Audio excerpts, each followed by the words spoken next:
And so my name is Gregory Castera, and I will moderate this conversation today on socially engaged practice. I will start with questions for each of you, individual questions, and then we can discuss more general topic that you all share. I will start with Salma. So you are one of the founder of the Gregory Foundation of Art, and you present a performance for the Dhaka Art Summit and a video that is quite well known because it was the introduction of the Dhaka Art Summit, this beautiful performance with children coming from two parts of Bangladesh, from the dry zone, from the wet part of Bangladesh, who have been collaborating together to make this performance. And we see also, so I need also to mention that your colleague, what's his name?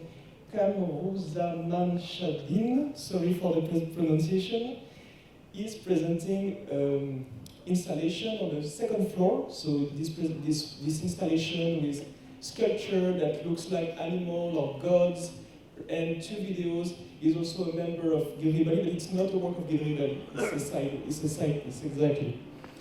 And so you performed twice the video that we found.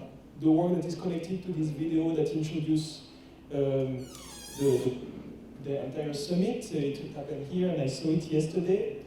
To make it very quick, the very brief description of the performance, there was a house in the center, and two groups of children coming from the two sides with two different clothes, dry and wet. This is how I understand it.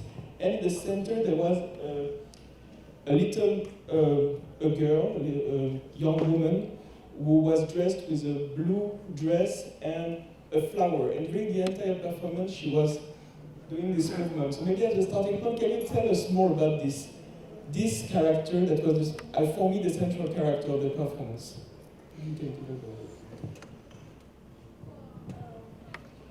Hi. Hello. So she's Titi, and she's actually representing freshwater because this performance is called Echoes, and it echoes the voices of children from two parts of Bangladesh, from the north and the south. And the northern children from the northern part, it's a dry land. They live in a dry land. They depend on groundwater, while the children from the southern part, they are facing seawater rise, and there's water everywhere. There's rivers, ponds, or water all year long. So for this performance, the children visited each other's spaces, spent time in their villages with each other, and it's about water mostly, how their experience is connected to water in the current climate crisis that's happening. And it's a story that they have developed through these experiences and interactions. So Titi here is the embodiment of fresh water, which is a crisis for both the villages, because in the north the groundwater is depleting because of overuse, and in the south, because of saltwater rise, it's becoming saline every month, every year. So, and the flowers that you see are the national flowers of Bangladesh. It's water lily, Shabla in Bangla, and these are only found in fresh water. And they found this plant common because they have seen it everywhere. So, yeah. So Titi is freshwater body who is representing the water that is required for survival for both of these groups of children. Thank you very much. I was very surprised when I saw the performance. We really felt the emotion when you see the smile in her face, and we really feel the emotion in the children during at the end and in the photo that they were taking and with the audience. So can you tell us more a little bit about the way you engage the collaboration with these two groups of children, how you've been working with them? Because so our Gilgibali, our organization is based in the northern part, northwest part of Bangladesh, in a village where we have a kids group who is very active within the organization. They develop performance together. They have a very active pop group, for this performance, we engaged the group of children from Khulna, which is in the southern part of the country. So the process was basically up to them. We didn't have any kind of creative authority over them. So they developed the stories. They found what they wanted to work with. They found the theme. They found they had the idea of using mud, because the mud is different in the southern part and in the northern part, the character of the mud. So their clothes are wiped with mud from both their regions. And the flowers are, and also they worked with the community to make their costumes. So they took help from their mothers, their aunts, to sew their clothes. And also the flowers were made by the kids as well. So it's all them. We just help with the logistics and to make it happen. We just help them. Thank you very much. I think we will. I hope we will have time to talk more about the ethics of collaboration behind your work and the work that you all share in the group. But thank you for this first presentation. Maybe we can go to Ghazaleh work, which is very different because I hope you all have been visiting the summit already. The work of Ghazaleh, you smell it first. It's in small filling and it has a smell of soap. It's a wall in the exhibition, small filling, and it's a wall made of a number of little squares of red soap with I would say, an incredible, very profound red color. And the work has been made with an NGO. The work was presented before in different other occasions, and this one has been made with an NGO called Trends End that is supported the LGBTQI+ community in Bangladesh.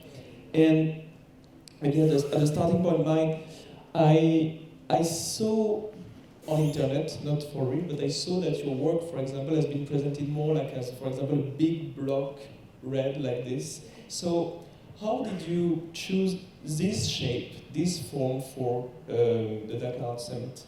Yeah, so as you mentioned, I worked with soap previously. I had another exhibition back in Canada in 2019 that I worked with soap. And the reason I work with soap, this specific soap, is it's glycerin soap. So it's kind of react to the environment. So depending on which country, which weather, which season that we are installing the piece, the water evaporates, and then gradually, if you keep coming back to the exhibition, you see that the piece is becoming more translucent and more translucent. And then gradually it's like a glass piece. I mean, this one is a red one. I don't think it's going to be like colorless, but it's kind of a measure, it's a tool that I measure environment, temperature, time, history, and everything without even using calendar or a clock or anything like that. So for me, this is like the original idea that I wanted to use soap. And then why I use this specific soap and this shape, because this soap, it's called Costco. Costco is like one of the oldest soap factory in Bangladesh that now that I'm here, everyone, whoever I talk to, they're like, oh my God, Costco! They have like a lot of memories and they love these soaps, and they apparently it was at the time was so precious that people used to give this soap as a wedding gift to the bride and groom. So it was like really, really something. And nowadays, unfortunately, after the independence of Bangladesh, when there's a lot of foreigner companies like Pearl or I don't know, like like so many others, so Costco is like being pushed back and no one really sees Costco around. So for me, now we're talking about community engagement, I feel like part of the project is like actually working with community, the trans and people who are sex workers and they're actually like excluded from society, and I'm working with them. But another part that I would still call it community engagement is working I'm working with a nation, I'm working with the memory of a nation, I'm working with people and kind of involving community. Whoever comes to the space down is like, oh my God, you remind me of my childhood. And I feel like it's kind of like I'm constantly, and then also working with the Costco people, which is also a company that is going through bankruptcy. And now people again like remembering it, and like everyone is like, do you have extra pieces? They want to take some home. Yes, smell and music are triggers, feelings coming very, very back in childhood, and it's true that it's very strong. I guess I don't have this memory, but I'm sure that there is like very strong connection. And can you tell us more about the relation with the LGBTQI plus community? Why did you choose to work with them, and how did you engage? Because I was, by the time I started this project, I was in Canada,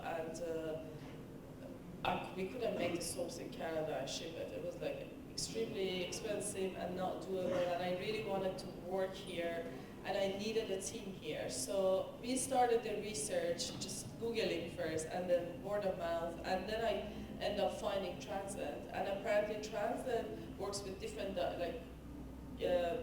group of people, and one of these groups are sex workers and people that are not really welcome in this society. So I was like really excited conceptually. To be honest, it has nothing to do with my work. I never really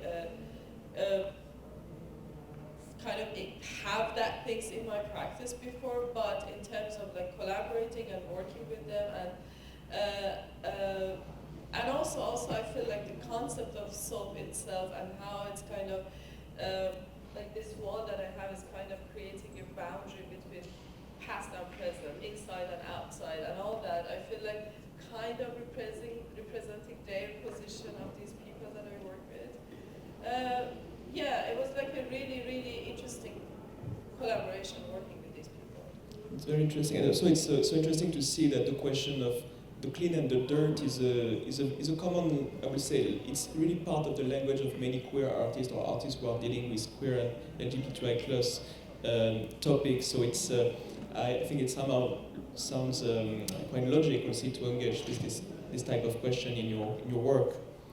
Maybe now we can go from the floor of small feelings to the second floor to talk about with Rizvi, totally different practice. Rizvi is an architect, so he understood that we need to make a round, so he moved from the chairs to the audience. He has this knowledge of architect, and you develop architecture for the Rohingya refugees. And we talked together, you also have a broader practice as an architect in doing many other things, including offices. And so in your show, so it's in the show The Enter the Sky, To Enter the Sky, curated by Sin Anderson. And so we see photo models, but also chairs and many other elements of the work you do with the Rohingya community. It's always very complicated to make an exhibition of architecture. I think you did it very well. It's super, very compelling. Maybe we can start with, so in the installation there are three pictures that really strikes me.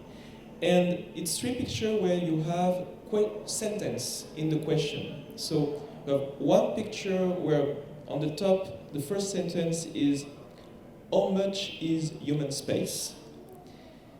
How much is human space? The second is, healing through making. And the third one is, presence for a wider spectrum. So can you tell us more about these three sentences, how important they are in your practice? So what you see in the exhibition is mostly the fragments of memories from our construction in the last 5 years. And these three sentences, this represents a lot about our philosophies. We work a lot with artisans and craftsmen from all around the country, and especially the refugee camps. And our process always try to have conversations with them about ideas and philosophies, not just just the technical part. So we often ask these questions like, how much is human space? And when you are designing a building or you are doing any construction, everything is your design element. The human being, the non-human being, the plants, the air. So we often misunderstand, or we often forget that, okay, we got a site, it's all human being. So we try to ask the questions again that, okay, maybe it's not all human being, maybe there are some other elements in nature that you should also consider, and for the plants, for the gardens, and for the animals, how do you want to think about those? So that is one question we often ask. And healing through making, this project was done with UN, IOM. They are also exhibiting in the summit. So we try to, we really try to engage these refugees through creative process, and through which we can make a space and maybe and create a happy experience, happy journey. And I think at the end of the process, everyone really expressed their emotions, and still they talk to us. They are connected through WhatsApp, and they sent all the elements that is being exhibited in here now. So you see Rohingya refugees made these small chairs, the big chairs, the doors and windows. These are all part of their memories during the construction. So what we try to do is, Dhaka Art Summit is an excuse, another excuse for them to do these art practices, like making small window or a door or a chair, and to be a part of a bigger circle. And you see the space of the Rohingya Culture Memory Center inside, and you will see a lot of crafted work. The tiles, you can see the tiles exhibited, and we try to create a process where they can feel engaged, and they can really enjoy being in the camp. Like, the camp is very brutal, trust me. Being in the shelter is quite difficult. No electricity, no bed, no nothing, and people often come, they just interview them that, what do you need? You need rice and everything. So their life is portrayed as miserable life, but they don't want it. They want to have a happening life as well. So we try to put all those colors there, and all those natural materials that they are master of, technicalities, and come up with happy spaces. So it becomes a collaboration, and we also learn a lot from them. You see the Nipa wall that is being displayed now. We learned the technique from them. It was also practiced in Bangladesh long before, and it is lost. So we learned from them, and we brought in Dhaka Art Summit, and many people are asking us, okay, what is this? What sort of leaf is this? And what is the technique? And now we are spreading this knowledge. So it's not just about just some artistic practice. It is also about indigenous knowledge and how we can really revive those, because those are really very effective techniques that we forgot about after the brick and cement came in. Thank you. I don't want to interrupt you, but you will come back several times to this, and but many elements you talk about, the relation with the ecosystem around, the question of healing, also the way how to work in a situation of crisis. All these different questions are very important in sustainable architecture today, and it's so interesting to see that Bangladesh is such an important country for this practice that is important for architecture all around the world today. Maybe before going back to your practice in the future question, I wanted to ask you about your relation with the Rohingya community. How did you engage? Why do you work with them, and how do you engage with the community?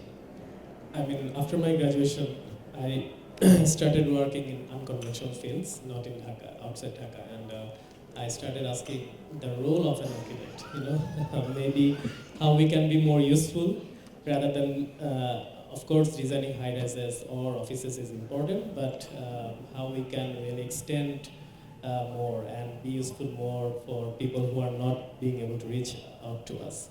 So I went to Chineda, I went to Sylhet, and now we are working in Minsharai. That is a camp. The camp was also a part of it. We went to the camp to see the scenario, and we were there for some technical supports for BRAC, who were working as a national NGO. They were trying to revive all the cyclone shelters that is existing there, and seek for they sought our support to do some technical drawings. And we tried to intervene, and we tried to communicate about other ideas. We saw that they're working with mental health, about gender issues, about many other sectors. So we tried to talk to them and trying to understand if they need a space, because they were building a lot of spaces, but it was like boxes and without any quality. So we tried to develop some 3D visualizations and talk to them and offer them the spaces, and they built.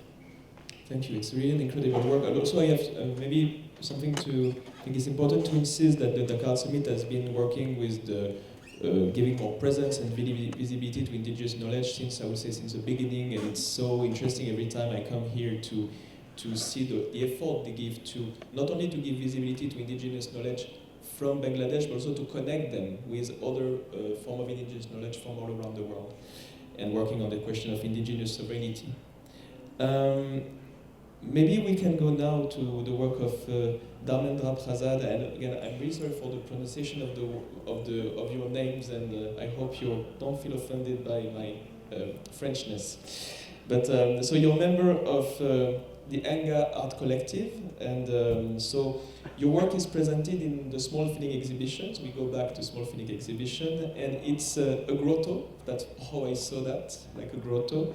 And there are 2 videos, different objects inside it. And as far as I understand, your installation is about the erasure of 35 villages in the region of the Upper Assam by the flood. And so, very naive question, but why did you choose the form of a grotto to talk about this story?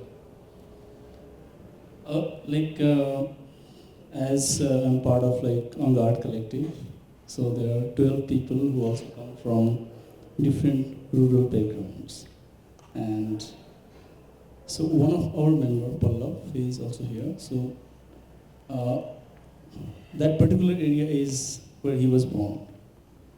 And he is working since last 5 to 6 years meticulously, very regularly. He lives there and works there and documents the memory of the people, the memories of resistance, the memories of flood, the memories around the river and the people's relationship.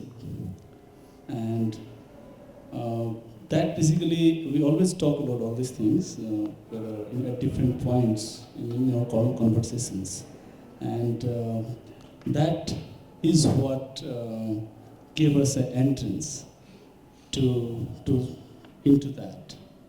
And we tried to, we went into the fields, and so the river has a very intense flow, even in the winters as well. So in the monsoon, the flow of the river gets more intense, and the river work as a kind of pencil and eraser at the same time, which creates the landforms and also erase the landforms.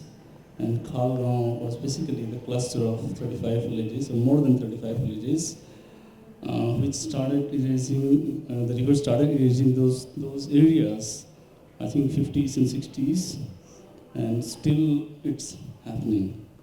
And Pallav's father village was that, and they migrated to another village, and then after another one. So this long-term engagement of one of our collective members, that's how we work, and because we have this 13 members. So it also opens up different possibilities to navigate into so much specific locational context. And that's layer the conversations and ideas in the collective. So like choosing, so this form is basically a form of embankment. So embankment is basically a kind of like a bank,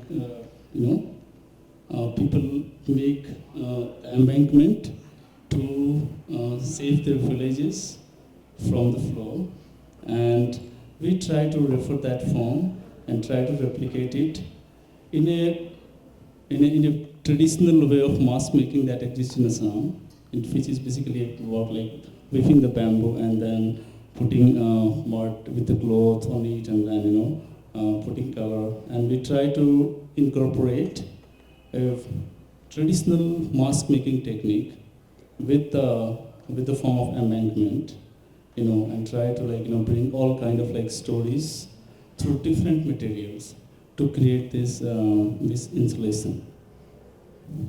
Yeah. Thank you very much. It's a very the immersion is very strong in your installation. I really felt that. And we'll come back to the relation with the community in the when we talk all together. But so before, in order to close this first round of questions, maybe we can go to Shawon now.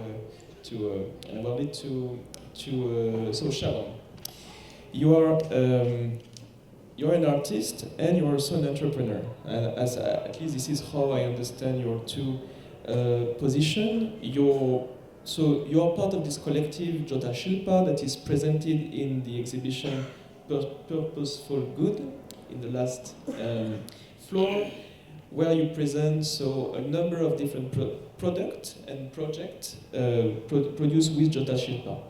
And you also have a personal work in the second floor, and it's at the very end of the second floor. It's a series of fabric that hang from the ceiling, and all of them has a turtle embroidery in this super very refined and beautiful fabric. So maybe as a way to start, and before talking about your socially engaged practice, why the turtle? Why the turtle is so important in your work? How is it like a recurring motive in your practice? Well, I have started to draw painting turtles motifs back in 2015, actually. So the turtle is a very integral part of my art practices from 2015, and but all we have done is some painting or printmaking or installations or some kind of videos kind of. But I found turtle, turtle is the icon of slowness. Turtle is the icon. For me, turtle is very important because I feel that whole world is running too fast. So too fast, and all the way we are learning, we are listening, that we are developing, we are in the top of the civilization kind of thing.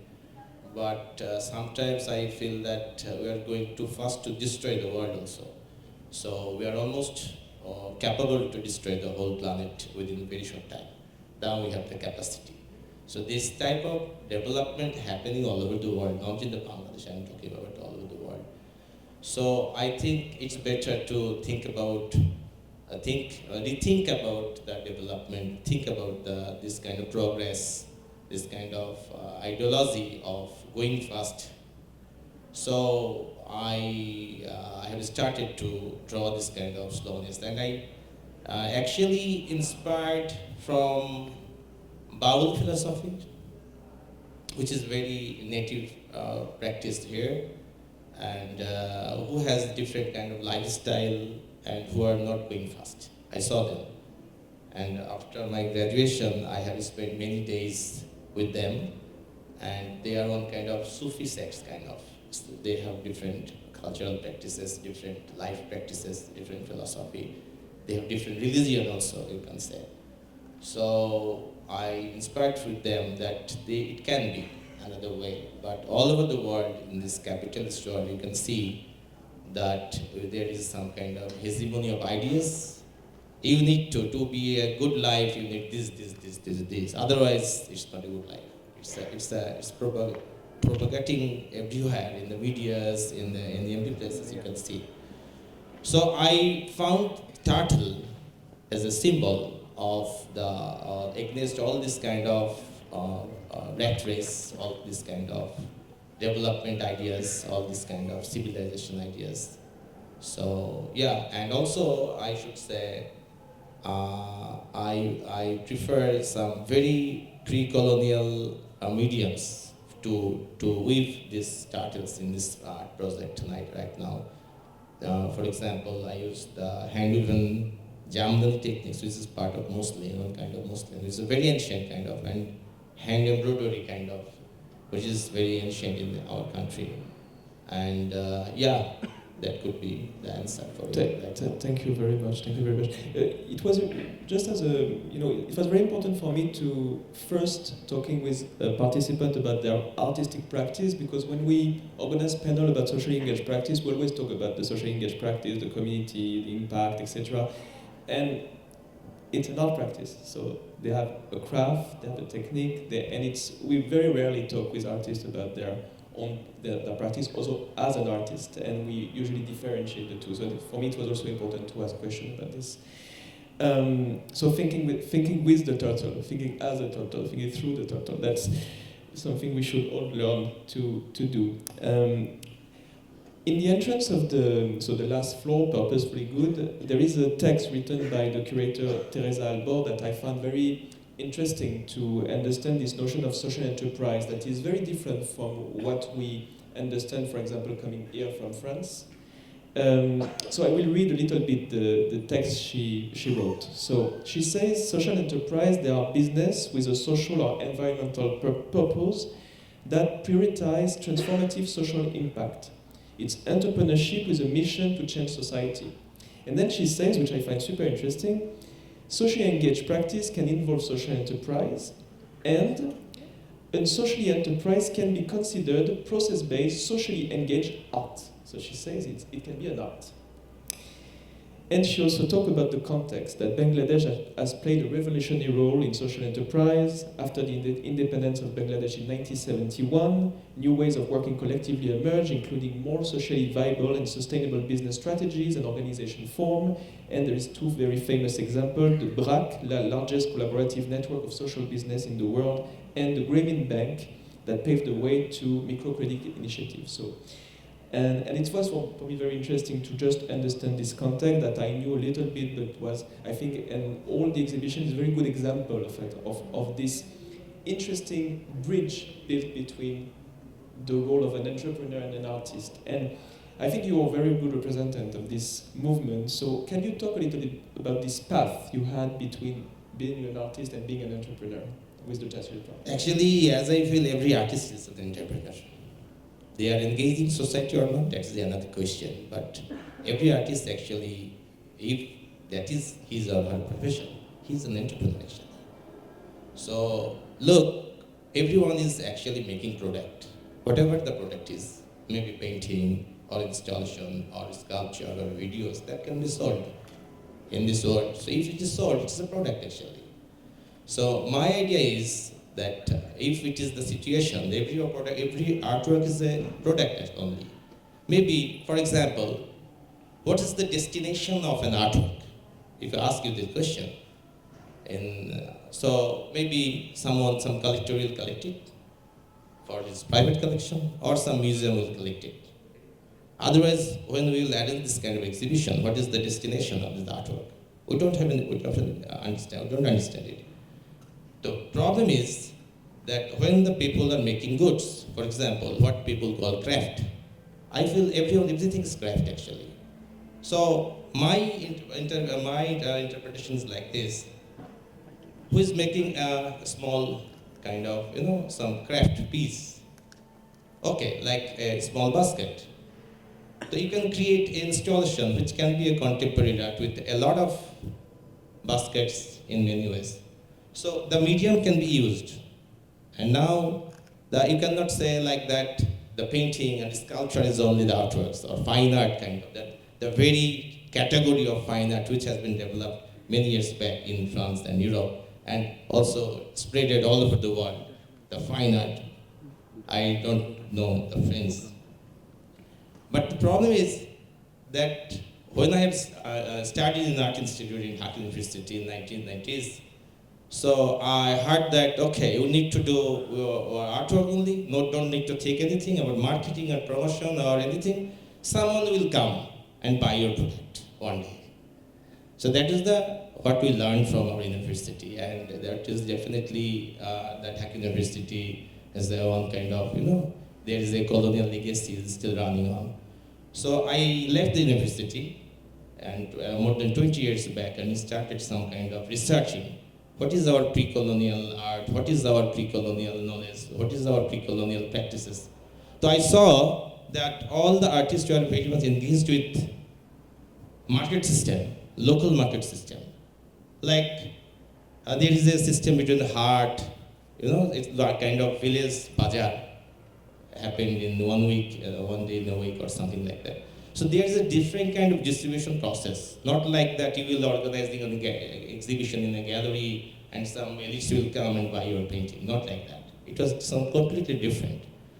So my whole idea is actually came from this, all the experience, what I have learned from this, from last 20 years. Or maybe I should say from 2001 to 2015, this time period was very important for me because I spent many days to research on folk art, especially different kind of folk arts like textile, metallurgy, or craft, or any kind of craft. So I found that okay, I'm getting recognition as a researcher. The elite people and some educated people said, Shawon has become a researcher. But I didn't do anything for them. That is not very good help for them. So I thought that I need to start something for them, which will be really helpful for them. And I have started Shilpo in 2016 to do something for them, not for me only. I was okay. I had a curatorial job in the gallery. I had many other issues. I can live my life with this thing. But I have started Shilpo to do something for my craftsmen. And I have two major intentions from the very beginning. One thing, we need to create products because we need to create products for the urban people. Because the market system has changed. The urban people, they have their own taste. But the rural people, who are the artisans, they don't know what is their taste. And the buyers who are living in the urban areas, they don't know who are the producers. So there is a gap between this market and production system. So we have tried to create some bridge between the rurals, the grassroots, and the urban market, taste, and the artisans and the buyers. And at the same time, we have tried to do something for as they can get recognition as an artist also. For example, last edition of the Art Summit, we have created a large-scale cinema painting, the traditional cinema painters. And that is the first time in the history he recognized as an artist in this kind of big platform, in the last edition. And also in this edition, in my work, you can see in the credit line, I also said who are the weaver, who are the hand embroidery artists, who are the bamboo artists. I considered them as an artist. So recognition and also this kind of market development, both is very important for us. Thank you very much for describing Jota Shilpa, and it's so interesting to see how craft is knocking at the door of this very old category of fine art, Beaux-Arts. It's super, the rest is ugly, it's not beautiful, It's a very strange definition, but it's so interesting how this moment, because craft, there has always been the craft within fine arts. People have developed their own craft, but it's interesting where all the type of craft that were not considered as fine art are knocking at the door, suddenly reshape totally all of this hierarchy, and also the way people feel included within this story and recognized as art. Maybe we can have more now that we finish this first round of introduction to each of you. I have different questions for you, and I have the first question that is very direct, a bit like, it's about numbers. And maybe if you can just answer like very quickly, so if all of you can answer. But how many people are directly involved, directly affected by your work? Directly, not indirectly, but directly affected by your work. And it's not a competition. It doesn't matter if it's 1,000 or 5, but how many people? Oh, for me, who wants to start? Who wants to start? Please. Start. So I always make sure that whatever budget I get for art making needs to go to people that are not really directly connected to the artwork. I always feel guilty to spend $60,000, $70,000 on production, just giving it to one fabricators or just using it for material editing. So always there should be some people involved in that project. For this specific one, I used 10 people. And they're actually having a stall in that purposefully good. Good, yeah. So they have it installed there. It would be great if you can just say hi to them or buy stuff from them. They're apparently the cheapest stall, so you can just support them by buying small things from them. It's called Transcend. It's at the kind of at the back. They sell like a lot of small jewelries, candles, and it would be a great help if you support them. It's next to the Afield booth, by the way. Yeah, actually, we are very organized, and this is a very good question because more than 3,000 people are working with us, and they are good, more than 3,000, I should say. And they're living all over the Bangladesh, from the northern part to southern part, and it's growing day by day. At the beginning, it was only 10 to 20 people only, but it's growing day by day, and it could be rickshaw painters, cinema banner painters, weavers, hand embroidery women who are living in rural areas. They are more than 1,000 women are involved with us. They're working with us regularly. So because we have some regular marketing process and distribution process all over the Bangladesh, and we are also exporting right now, small amount, but we are starting exporting, and we've got some small amount of some purchase order from Germany and some other countries. So it's growing. I want to engage more people, more artisans, because there are thousands of, not millions of artisans living in Bangladesh. We want to do something for them. Thank you. And Mousum, what about you? Yeah, I'm really against numbering things, but You're not obliged to answer. And I don't want to. I don't want this question to sound like a competition, like the biggest is the better, because we know that it's not the case. And also, you don't have to answer if you think that it's not an interesting question. Just pass the mic. Let me say that we are a community collective based in a village. All our members are from the community, and there are, maybe 1,000 population living in the two specific villages that we work with. We have artisans, we have farmers, we have children, and whatever fees or whatever money that we get, we share between us. It goes into supporting the children's education, the people in need, or any crisis that we face. So it's a collective which is very shared. Everyone is affected. Everyone is directly involved, and shares everything together. Thank you. Yeah, for us, whenever we approach for certain kind of insertion, our methods are we don't see through this whole notion of developmentalist framework, and so these 13 people going and engaging, or vice versa, in a certain context, and the energies are basically flowing from both sides.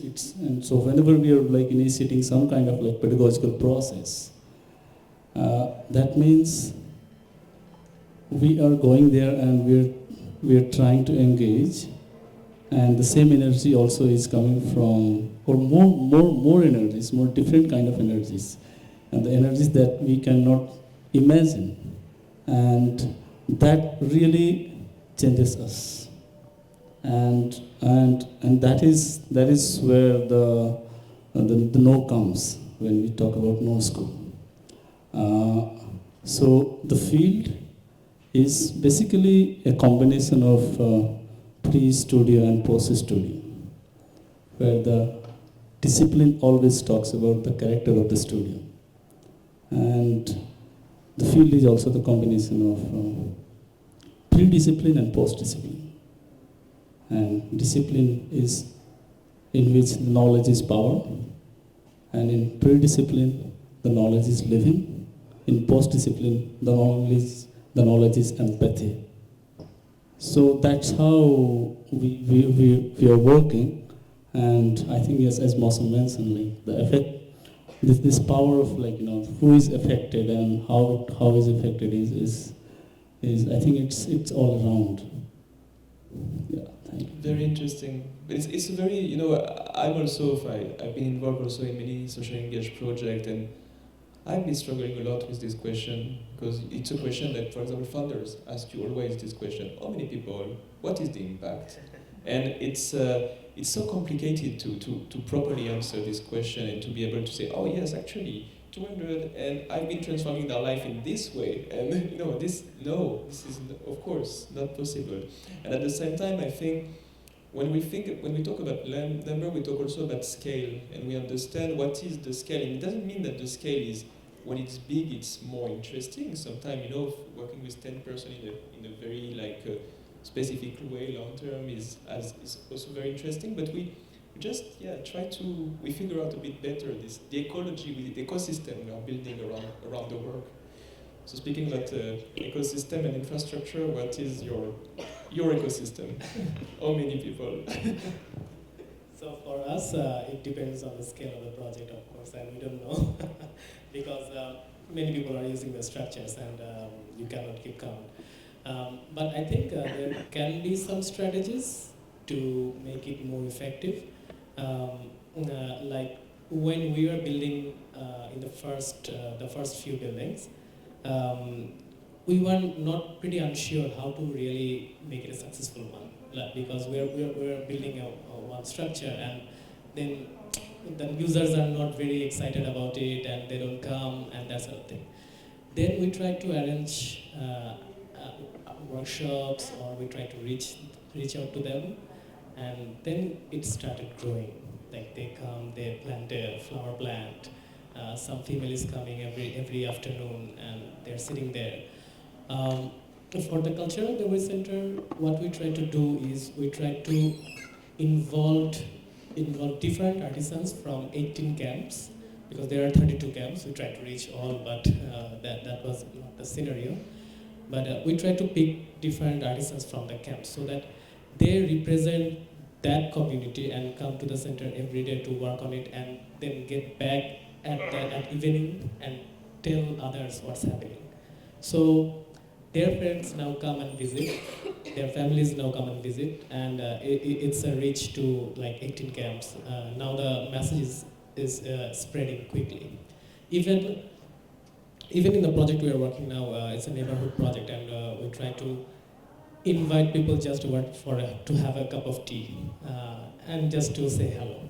So they get to know us. It's also access to information for them, like who we are and who they are. We have been raised in Dhaka. We had the opportunity to study in school, college, or university, and many of them want to know which is the best school, which is the best university in Dhaka, and because their children want to go there as well. So they just come here to talk about that. It's not about architecture always, but maybe just access to information, and we allow that so that there is as much as reach as possible. Thank you very much. Very complex and rich answers. I have another question about your, I will say how the decision are taken in the collective process you engage. you know, for example, do you have a final cut as an artist, and you say, okay, now you did your part as participant, and now I give the form to the work, and this is my work as an artist to give this final shape. Or do, for example, can member of the community you're working with give feedback to you after the work is produced to say, okay, look, I feel offended by this, I'm not okay with your work, or I would suggest that you change the work in this way, or do you think it's interesting? Do you, you know, how do you think about this relation between being the artist, the author, the name that you are, that is here now in the talking on the name of the project, and this broader ecosystem that is involved in the making? Yeah, please start. I always think the most important part of being an artist is that moment that you call it, okay, this is done, this is finished, this is an artwork. Even if you're a painting or if you're making sculpture, you just need to say it's done. And then when you work with a group of people, then it makes it even more difficult because it's like a dialogue back and forth, and they keep changing and they keep doing stuff and adding. And I really like that conversation because they always like come with, as you said, they come with like suggestions. They're like, no, this is not possible, or no, we cannot do it. Or they just don't even talk to you. They just decide on their own and they just go ahead with their intuitions. And that's really interesting. Like I asked them to make it blue, and then you come back and then you see that, oh, they're just like, they picked a blue that is almost red, or it's like too purplish, you know what I mean? So it's like interesting, but you need to be open to it. As an artist, I feel like when you work with a community or with a group, you need to kind of always keep this balance to give them some time and space to be themselves, but also you need to have a strong management abilities to kind of wrap everything up and call it art, your art, and finish it up. But for example, in one of my projects, I used to work with a bunch of housewives for embroidery works. And they were doing a lot of improvisation. They were doing a lot of creations and just coming up, like one of them just add her name, just saw her name into the work, which was totally fine, but you constantly need to be in touch with the, sometimes languages, for me, at least my case, because I work in different countries, so language is a barrier. You need to kind of make sure that they understand you, you understand them, give them freedom, let them. It's all about relationship, I feel like. 50% of my practice is art, another 50 is the relationship I built with the builders and the audience. Thank you very much. Yeah, well, the situation is that when you want to go to a traditional artist and ask to do something like that, something different, it is a big challenge for them. And for me, I can give you a good example story.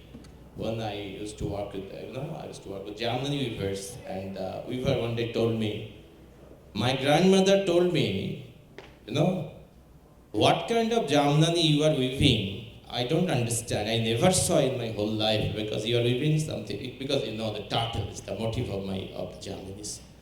So he said, my grandmother didn't like it.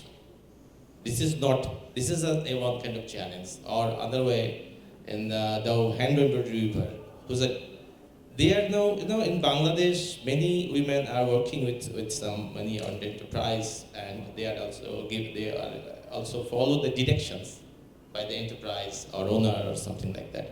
Now they are habituated with this kind of practices. So when I say, okay, do something, whatever you like, choose any color or draw something, there's some kind of problem right now. So that was some kind of difficulties we faced, but after 2 months, 3 months, or 6 months, my weaver called me and said, Shawon bhai, ekta chobi aঁকছে, means he already started drawing. Because the weaving or embroidery, whatever you need to know the drawing. So he has started drawing in his own way, and he said, I'm sharing the photos. If you like, we can start with this thing. So thing is that it's happening, it's vice versa. I'm not going to share all the time the design, pattern, everything. He's also doing something of his own, and I like this part. And even in the past, I have collaborated with some traditional Shawon painter. Shawon is a very kind of special kind of traditional pot kind of clay pot, which artists used to paint on pots, clay pots. So he started, but nowadays this kind of clay pots, arts and jars are not very sellable items for the urban people. So he left the pot for some while and started painting on paper, because he saw the artists in the urban areas painting on the papers. So he also started this is a very organic kind of thing. This is not something that you need to impose something or something like that. But I think this is we need more time to change the situation, because they don't know actually they are also artists. They can create something and they can be recognized, something like that. I feel something like that. Because nobody told them they are artists. In the last 50 years, last 100 years, they said they are only the jamdar worker, or they are only the handicraft worker. In Bengali, it's called hater kaj. I don't understand what does it mean by hater kaj. Everyone is doing their work with hands. Hater kaj means works of hands. Everyone is doing their works with hands. But in Bengali, there is a social practice. Uni khub bhalo hater kaj kore. Mane someone is doing very good handworks. What does it mean? I don't understand.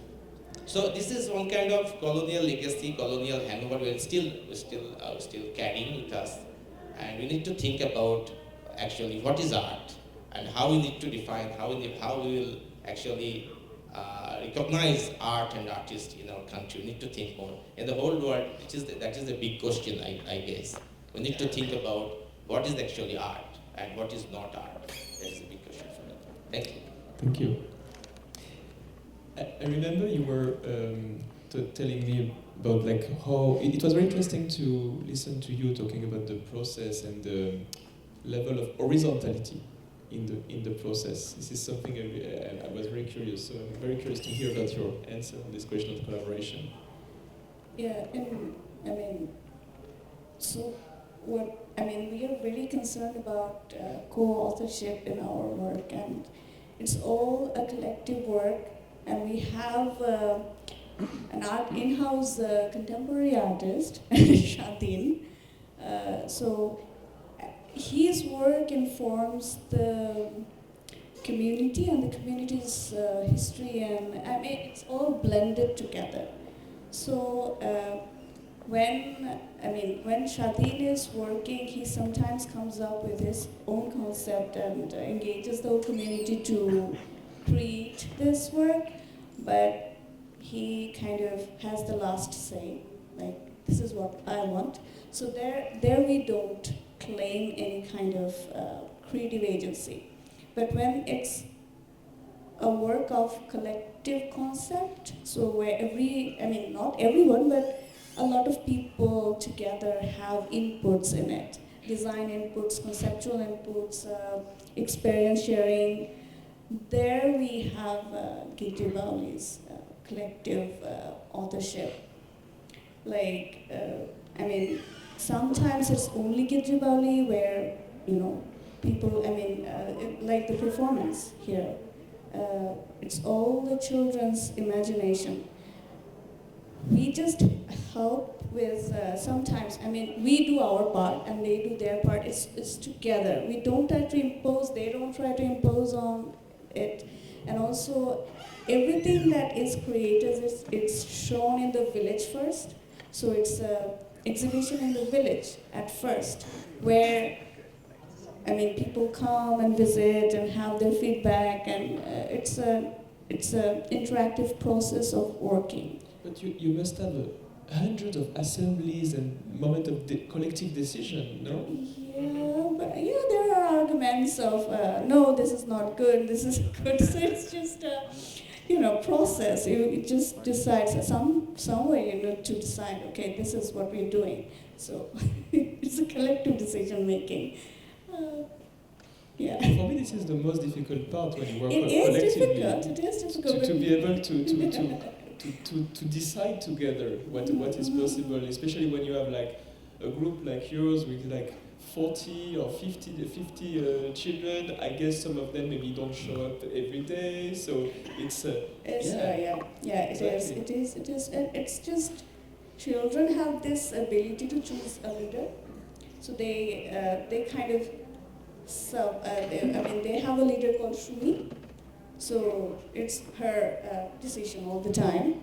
But she is very considerate of others' opinions, so we leave it to them. So she's a representative. Yeah, she is the voice of the group. So interesting. That's a good way to work with groups. Huh? Yeah, sometimes. What about you? Yeah, like in the process of making exercises to practice in law school,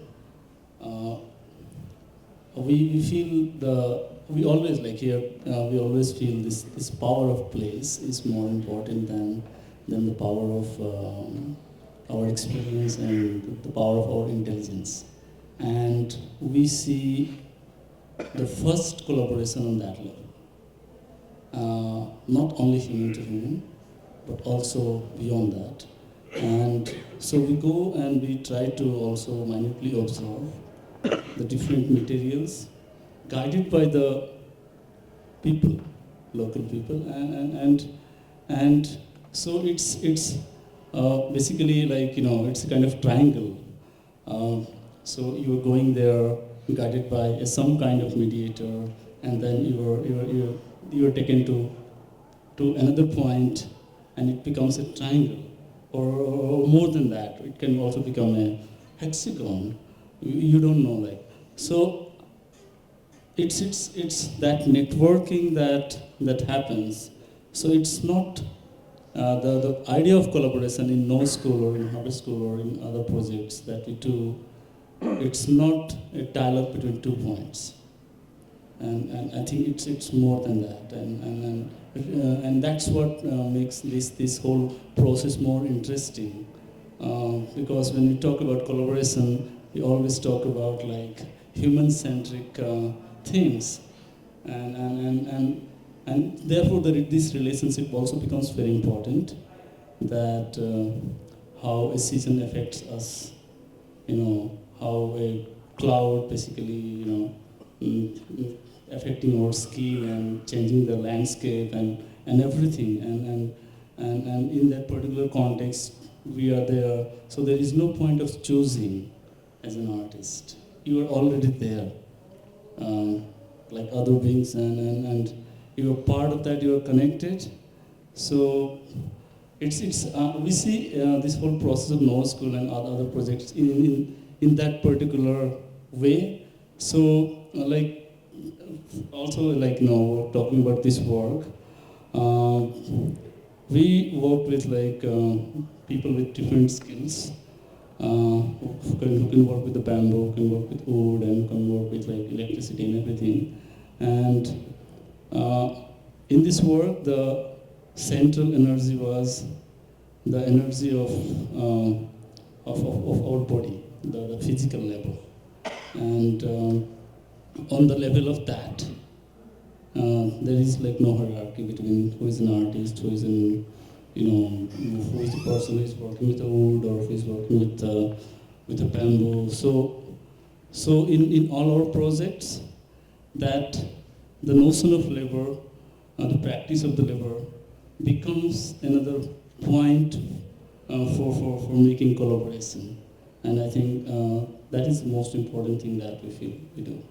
This is so important, this element of that sometimes a work is already there because of just the material conditions that are here, that the space, the light, the condition of the body. And it's so interesting, there is so many, in so many societies in the world, the relation to food, but also to different substance you take to do things together is absolutely central in the way you take decisions, the way you work, the way you do things.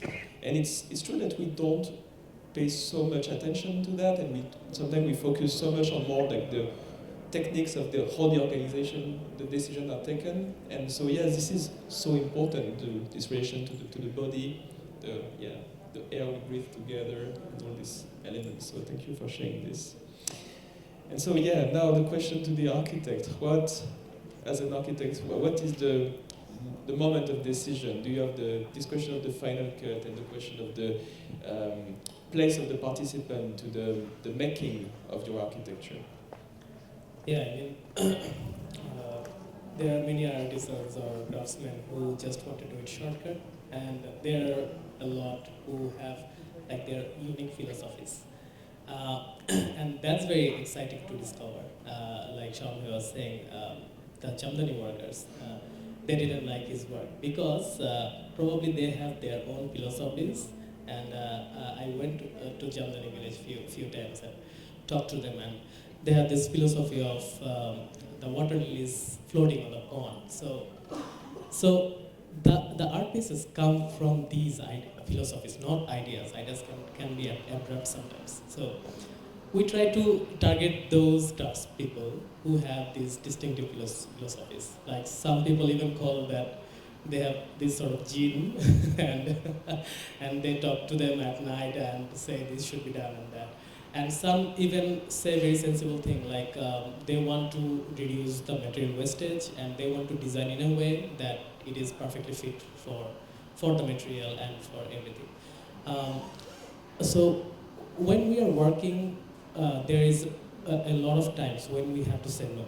Like there's a time that no, this is not done. But instead of saying no, we try to talk why is it a no. Like let's say someone is doing something, creating something that looks like a fake thing, it's not, it doesn't have the honesty. So we have to talk about the honesty with them. Look, there in your culture or in our culture, is fake good? Is fake a good thing? They will instantly understand. No, fake is not a good thing. So your work has to have honesty. So whatever you design, it needs to show the truthfulness of the material or the color. So whenever there is an abrupt decision, we don't directly say no to them because they don't understand why it is no. But we try to have that conversation, whatever we have in mind, about environment, about the material wastage and everything. So they also learn, we also learn, and it's not a direct no, but it's a collective decision. Yes, this is the right thing to do. So it's not a difficult thing for us now because whenever something is happening, we take time. We let them explore. If it's a failure, we talk to them. Why is it a failure, you think? And we share our opinion, and it's a collective decision. Thank you very much. So we are a bit late because we started late. I don't know if you are there for the next panel or for this panel, but welcome. And as you see, we started with a very small group. Is there any question in the audience? Do you want to ask question to the panelists, or do you have question to each other also, maybe?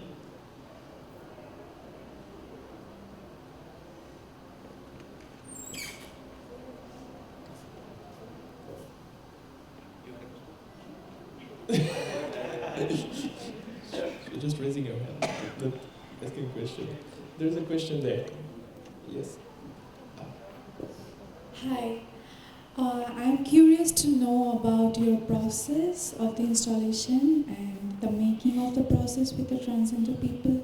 So if you describe a little lines of how you install the work and doing the work, the process of your work with the people. So we were experimenting. I'm not a soap maker, and we had to actually do a lot of try and error. And trans people also, they don't know much about soap making, so we had to do a lot. We also had to consider the budget. We had to do a lot of tests because we wanted this soap to be transparent and evaporates water. So there was a lot, like maybe 4 months of like trying, making soaps, failing, making soaps and failing. And then finally we got into these ingredients that it was kind of successful. But again, we had issues with installing, and I heard when I was still not in Dhaka that the crowd, like, it's incredible crowds. It's nothing similar to any other exhibitions that I've been to. So it's like really, really busy opening. So I had to also consider health and safeties. And also the soaps are kind of shrinking throughout the time, so they shouldn't fall off or all that. So there was like a lot of engineering and calculations to make sure that they stand still for these 10 days. And the thickness, And then gradually, when we kind of agreed on what exactly we were doing, we decided to, we came up with this idea of the structure. Originally, we wanted to kind of stack soaps, so build a wall out of soap. But then we agreed on this structure, and then that's where the Dhaka Summit team came in picture, and then we started kind of collaborating. The soaps, I don't know how many of you are going to stay here till the end of the exhibition, but the soaps are for grabs at the end of the exhibition, so the last day of install, I'm just going to give away the soaps to whoever is around. If you happen to be around, take some soaps, and every time you wash yourself, think about me. Any other question? I remember, yeah, you bring it there. Hello, sir, architect sir, I have a question actually. That is, in other areas refugees and the Rohingya refugees, there's a difference. That Rohingyas people have no educational right, no any civilian rights from their government. So when you face these people who have no kind of education rights and any human rights, do you find anything that is uncommon from our village people? Yes, I mean, when we talk to them, they talk a lot about education rights. And even the Rohingya Cultural Memory Center, they wanted to name this project as the University of Cultural Art and something. So they are fighting for their rights for education right now, and they have been also deprived back in Myanmar. But luckily we have in our team in the camp we have one university teacher, two school teachers, so they have been guiding others as well. So it's now a team where no one is exactly a compartmentalist professional, but they know that they have that support, and they can what they can do right now is support each other and just discuss about and have ideas about how they can grow from here. They're still asking for rights to the government that they need school, but the government is not allowing. But there is a lot of learning centers in the camp, so we're also working on those if that can help anyhow. Is there another question? Okay. No, I'm just curious to know, to Apu, you say that the two group of children who are from the Thakurgaon and some are from Khulna. So how they live in the two different type of villages, so how they communicate and how that you take times, the in between their collaboration, how they communicate, because they are living in a two different, so how you bring all children together and how long time you talk and process this whole work. Just curious to know about it. So it's been a 6 months timeline. So initially they were connected through Zoom. Gidribali was based in Thakurgaon, and Shashmul Arts, they facilitated the Khulna part. So the village is a bit far from Khulna. It's in a coastal area near the Sundarbans. It's called Chandni Chowk. So we connected them through Zoom first, and then the Thakurgaon children visited Khulna children for 7 days. They stayed in their village and stayed together actually. So it was all it's all them. So the Khulna kids showed their realities, their village, their community around to the Thakurgaon children. And afterwards, the Khulna children also visited Thakurgaon and stayed for another 7 days. So through these interactions, after that also some Zoom conversations, and they met here finally for the performance. And also the movements that they made was was the result of their exchange. It's the movement related to water for both the regions, and they explored it together. And I mean, it's a collaborative process between these two groups. So I'm afraid we have to stop because there is a book launch, but we're already late. We're supposed to be at 2 p.m. So I would like to thank you for attending this panel. I would like to thank our technician who improvised the presentation of image. So thank you very much. And yes, please applaud our panelists. They were very good. Thank you very much.